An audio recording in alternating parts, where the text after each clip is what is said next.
What's up everybody, this is Ven, and I welcome you to the M.O.C Spotlight, where we take apart what you build. For today's episode, we'll be going over Diaa, Predecessor of Light, created and posted on our message boards by MSEP, or MSEP.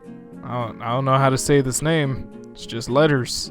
And as always, before we get into what makes this M.O.C so interesting, let me tell you about my method of reviewing that involves a point system that is based on 3 fundamental attributes: the overall appearance of the M.O.C, the build of the M.O.C itself, and the concepts and ideas behind the M.O.C's creation. Each quality amounts up to 5 points, leading up to a final score that will be determined at the end of the episode, and please remember that this is all based on my opinion. So now, first things first, gotta say, this M.O.C's got a great color scheme consisting of white and purple. That's not a color scheme you see all too often nowadays, with purple being so sparse and hard to work with typically. And the sparsity of purple is pretty evident in this M.O.C, seeing as it's mostly white. I mean, white is the dominant color here, but even for being so minimal, the amount of purple in this is very complimentary. Now as for the M.O.C's actual design, we can see that the builder was trying to go for a sort of Titan-esque character, because I can't help but get Brutaka vibes here. And I personally hold Brutaka in very high regard. As many would agree, Brutaka kinda set the bar when it came to Titan sets. And I'd say that some of the good aspects about that set can be found in this M.O.C. We have the large humanoid stature with appropriate proportions. It's equipped with a very large weapon, and it has a nice, large, unique mask. I'm not a personal fan of the Haonuva, but it does look pretty neat here. I do appreciate the unique choice. And I noticed that the M.O.C has this sort of spiky motif going on, where any part of the body you can find these small spikes on the legs, the torso, the weapon, even the wings have spikes on them, these teeny tiny spike details. And as for the rest of this M.O.C, if it's not spiky, it's either smooth or technical, like bionicle, robotic, bionicle style, which isn't reflected in the mask at all, because the mask being the Haonuva, which looks like like someone threw Tahu's mask in the microwave for a little bit too long, that doesn't really fit the aesthetic of the rest of the M.O.C. I think something like the Miru Nuva or some spiky mask or something else would have worked better here to better fit the aesthetic of the rest of the M.O.C. It's also worth mentioning that this M.O.C does have another weapon, and it is this hammer, kind of like a war hammer, I want to say. But it kind of looks a bit more like a club to me. I don't know, it doesn't look that much like hammer, but it does look really neat. And looking at this hammer, I kind of realized something. Both the hammer and the sword go hand in hand with the M.O.C's color scheme, but then the wings are silver. But there's no other part of this M.O.C that's silver. I mean, there's hints of light gray, but that's not silver. Now, maybe if this M.O.C was covered in, like, silver armor or something, that'd look a lot better. But regardless, it's not even that bad. Silver actually works with this color scheme. If anything, that's why I think there should be more of it, but I'll get more into why this silver seems a little out of place later on. And then 2 more criticisms that I have about this M.O.C's appearance are that I'm not a big fan of the fins on the back of the M.O.C. I think these definitely look out of place. And I couldn't help but notice that for the most part, this M.O.C looks pretty well solidified, but then when you look at the knees, you'll see that there's a bit of gappiness that makes this look a little weak. It kind of breaks the flow of the M.O.C's design, IMO. Now that was quite a bit for me to talk about when it came to the appearance, and overall, I think it's pretty alright. And though this may seem like a small thing, but I really like those hands. I think that hand design's a really good design. Now as far as the build goes, the build of this M.O.C looks pretty solid overall. I can't see too many problems with it aside from maybe the knees, because like I said earlier, they do appear gappy, and with that said, they also appear a bit too weak to carry the weight of this M.O.C. I mean, with the wings and all that bulk on the upper body, it looks like it's pretty top heavy, and it would probably require a bit more support on the legs. Good, stable legs are important for big M.O.Cs, people. But again, aside from that, this M.O.C looks really well built overall. And for the most part, I would say that this is a great usage of parts. I even appreciate the fact that the dude incorporated a bit of system into his build, both for aesthetic reasons and for the build of the hands. I think this is a pretty effective way to work with the color scheme given how rare purple is in Bionicle and CCBS. Well, it's kind of making a resurgence in CCBS, but it's still a bit limited, because I bet if you picked up a good bit of Hero Factory parts during its run, you probably have a lot of red or gunmetal parts in your collection, don't you? Yeah, I bet you do. Unless you got Witch Doctor, in which case you'd probably have a lot of white. Oh, bleh. Who cares about Hero Factory anymore? Anyway, that thing's dead. Get over it. No one cares. No one ever liked that thing. The only reason why people picked it up is because it was the closest thing to Bionicle since Bionicle got cancelled and now it's back, and now Hero Factory is completely irrelevant, and so are you if you think it is relevant.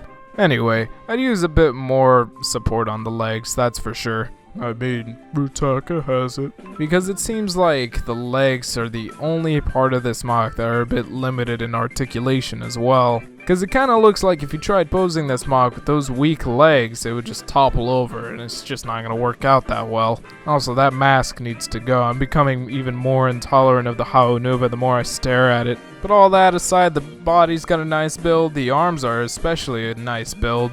I mean, these things look like boulders. They just look so sturdy and well solidified. I also really like how these system parts were used on the bottom of the feet here to add a little bit of height and bulk. I think that's kind of neat. As far as the concept goes, MSEP, or however you're supposed to say his name, has spent a good bit of time, about 6 months, planning, designing, and building this creation, with the goal of creating a titanic being, a specific titan that wields the power of light. And this titan would use his powers to rule the world. Yeah, that escalated quickly. But alright, I can see it. It's a being of light. I get it, because it's white. Doesn't really explain the purple, but there doesn't need to be an explanation for the purple. Purple's a nice color, and it looks really good with the white. So real quick, I'm gonna take us back a bit to where I was complaining about the wings. And some of you guys might have been going, "Oh man, Ven, why are you making such a big deal out of the silver wings? I mean, come on, you said yourself they look good with the colors, so shut up." Well, no, here's my thing. Here's my reasoning why I'm not gonna shut up about the wings. So it's a being of light, right? Wouldn't it have been better to make the wings gold? Or maybe a different color that kind of reflects the whole light aspect? Now I know that these pieces in particular don't come in gold or purple or any other color. They're only available in frickin' silver and maybe another color that just doesn't fit with this color scheme. I forget what it was. Maybe red or something. But it didn't have to be these pieces. It could have been a completely different piece entirely that just happens to come in a color that reflects the light element a bit more. I don't know. I think my thing is there's a lot of potential to make these wings a bit more impressive. Because I'm not gonna lie, this Smock doesn't really have a lot going for it aside from its size, some of its aesthetic features, and its unique color scheme that consists of pretty much just 2 colors, aside from this bland silver edition. So all in all, I kind of see it as a fairly basic Titan that's supposed to represent light, and again, there's potential to do a bit more with that. Maybe the dude could have made some custom wings that had spikes all over them, made them like look super interesting. I mean, I don't know. And hey, don't get me wrong, silver's not a bad color. It's not like I'm completely unwelcoming silver. I mean, I use silver in some of my mocks, but for some reason, for me, it just doesn't really work here. Like, I'm thinking it either should have been a different color, or maybe there should be a little bit more silver spread over the mock, like some sort of armor. Oh yeah, and another thing I have to ask is, if this guy is supposed to represent light, you know, the good element, the element that is pure goodness and righteous and such, why is he all spiky and has this sort of intimidating appearance? I mean, that kind of seems a bit unfitting. But anyway, let's move on to the final scores. I think that's all I have to blabber on about. So in terms of appearance, I gotta give this Smock a 3.5 out of 5. It's a pretty okay looking creation. I definitely dig the color choices and the inclusion of system to add to the aesthetic and the overall Brutaka vibe that I kind of get from it. but there are a few things that are a bit iffy to me, like the wings, the legs, and the mask choice, which I did praise initially for being a unique choice, but I personally don't really like that mask. So I mean, that's really all on me. That's not like really a big hindrance to the mock. I just really don't like it. The more I look at it, man, the more I hate it. As far as the build goes, though, I gotta give this mock a 4 out of 5. As far as I can tell, it's a pretty good build aside from the legs that seem a bit limited, and I think that could be easily fixed. Just with a bit more support, man. Just a little bit more. And then finally, as far as the concept goes, I'll give it a 4 out of 5. The builder executed his ideas pretty well for the most part. He made a great being of light that is apparently taking over the world. I mean, I can kind of see that. He's kind of intimidating looking with all those spikes and such. But I do think the light element could have been reflected a bit more, and I do think that the wings could have possibly contributed to that. And then with that said, with the final score, we are left with 11.5 out of 15. Great job, acronym guy. This is a pretty decent looking mock. I would totally look at it again.